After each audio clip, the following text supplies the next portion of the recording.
परम सम्मानित मंच एवं प्यारे साथियों, शहीदों का सम्मान एवं विद्यार्थियों का वार्षिकोत्सव दो आयामों वाले इस कार्यक्रम में मैं लक्ष्मण बिश्नोई विद्यार्थियों से जुड़ा एक गंभीर विषय लेकर प्रस्तुत हुआ हूं। विचारों की अभिव्यक्ति में कहीं कोई त्रुटि हो तो क्षमा करें।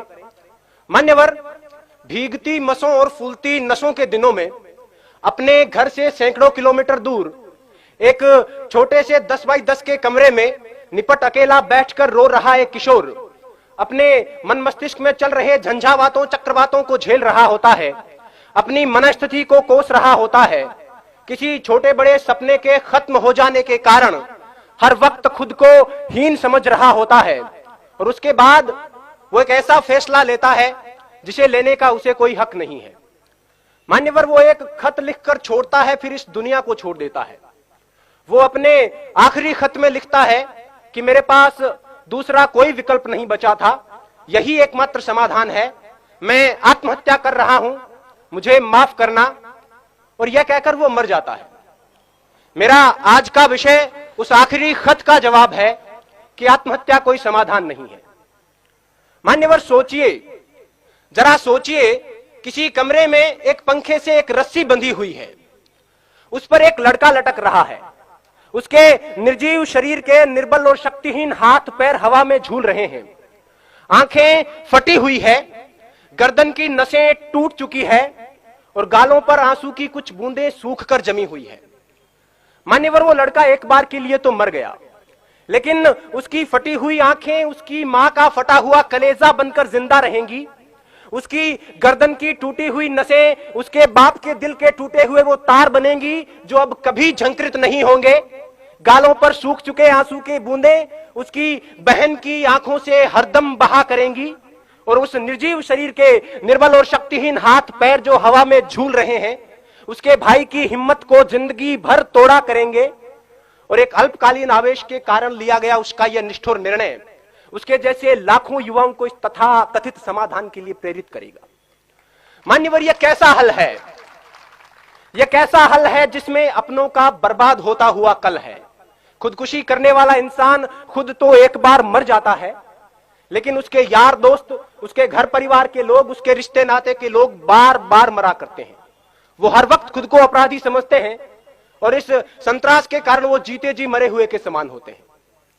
मान्यवर, मुझे यह विषय इसलिए उठाना पड़ा क्योंकि पिछले 2 साल में भारत में 4000, राजस्थान में 150, इस शहर में 9 और यहां तक कि इस महाविद्यालय में 5 विद्यार्थी खुदकुशी कर चुके हैं, जिनमें से 3 मेरे अजीज मित्रों में शामिल थे। और इनमें से लगभग 80% आत्महत्याएं छोटी मोटी अकादमिक विफलता के कारण किया गया आत्मघात थी। इन आंकड़ों से उठती हुई चीखें इस विषय की आवाज को उठाना चाहती है। डॉक्टर्स और मनोवैज्ञानिकों का यह कहना है कि अगर उन तक सही वक्त पर किसी प्रकार की मदद, सहानुभूति और मार्गदर्शन पहुंचता तो उनकी जान बचाई जा सकती थी। आंकड़ों का स्पष्ट मानना है कि 10 में से 8 आत्महत्याएं स्पष्ट संकेतों के बाद होती है। उन्हें उनकी बातें सुने। हमारे आसपास में हमारा यह नैतिक दायित्व बनता है कि जो हमारे आसपास में मानसिक तनाव से, मानसिक दबाव से ग्रसित लोग हैं, उनकी बातें सुने, उन पर विश्वास जताएं, उनकी हिम्मत बढ़ाएं। आत्महत्या मनचाही मौत नहीं है, यह अनचाही मौत है। मरना उन्हें भी अच्छा नहीं लगता, लेकिन घबराकर एक क्षणिक आवेश में यह निर्णय ले लिया जाता है। उन्हें यह बताएं कि यह कोई समाधान नहीं है। अब तो घबराकर यह कहते हैं कि मर जाएंगे, मरकर भी चैन नहीं मिला तो किधर जाएंगे। सही वक्त पर उन तक पहुंचाया गया मानसिक प्रोत्साहन उनकी जान बचा सकता है।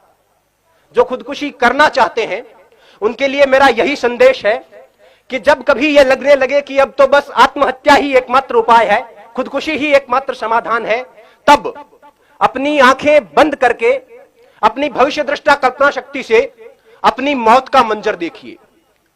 अगर सफेद कफन ओढ़कर जमीन पर पड़ी अपनी लाश के पास शुद्ध बुद्ध खोकर बेहोश हो चुके अपने मां बाप, रोती कलपती बहनें और दहाड़े मारकर चीखता भाई नजर आ जाता है तो उनके होठों के तबस्सुम को अपने जीने का बहाना बना लेना।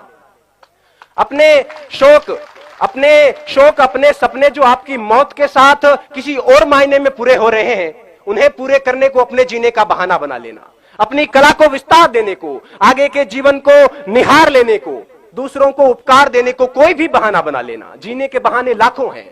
अगर फिर भी कोई बहाना ना मिले तो जैसे बचपन में मास्टर जी की मार से बचने के लिए कोई बहाना गढ़ लिया करते थे, इस बार मौत से बचने के लिए बहाना गढ़ लीजिए, लेकिन मरिए मत। और वैसे भी अकादमिक विफलता कोई विफलता नहीं होती। विश्व नायक माने जाने वाले लोग कभी अपने अकादमिक क्षेत्र में सफल नहीं हो पाए थे। जिंदगी यहीं तक नहीं है, सफलता का पैमाना सिर्फ यही नहीं है। Mahatma Gandhi, Gurudev Rabindranath Tagore, Thomas Alva Edison, Newton, Steven Spielberg, Mark Zuckerberg, Sachin Tendulkar, Bill Gates अपनी स्कूल कॉलेज की परीक्षाओं में कभी सफल नहीं रहे थे, लेकिन जीवन में अपने अपने क्षेत्र में उत्कर्ष तक पहुंचे, पराकाष्ठाओं तक पहुंचे। अतः छोटी मोटी विफलताओं को दिल से न लगाएं, छोटे मोटे सपनों के पीछे जीवन बर्बाद न करें।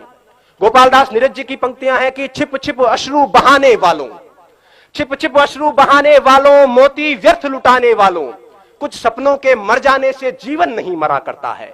सपना क्या है? सपना क्या है? नयन सेज पर सोया हुआ आंख का पानी, और उसका टूटना जूं जागे कच्ची नींद जवानी, गीली उम्र बनाने वालों, डूबे बिना नहाने वालों, कुछ पानी के बह जाने से सावन नहीं मरा करता है, चंद खिलौने खो जाने से बचपन नहीं मरा करता है, कुछ दीपों के बुझ जाने से आंगन नहीं मरा करता है, कुछ मुखड़ों की नाराजी से दर्पण नहीं मरा करता है, कुछ सपनों के मर जाने से जीवन नहीं मरा करता है।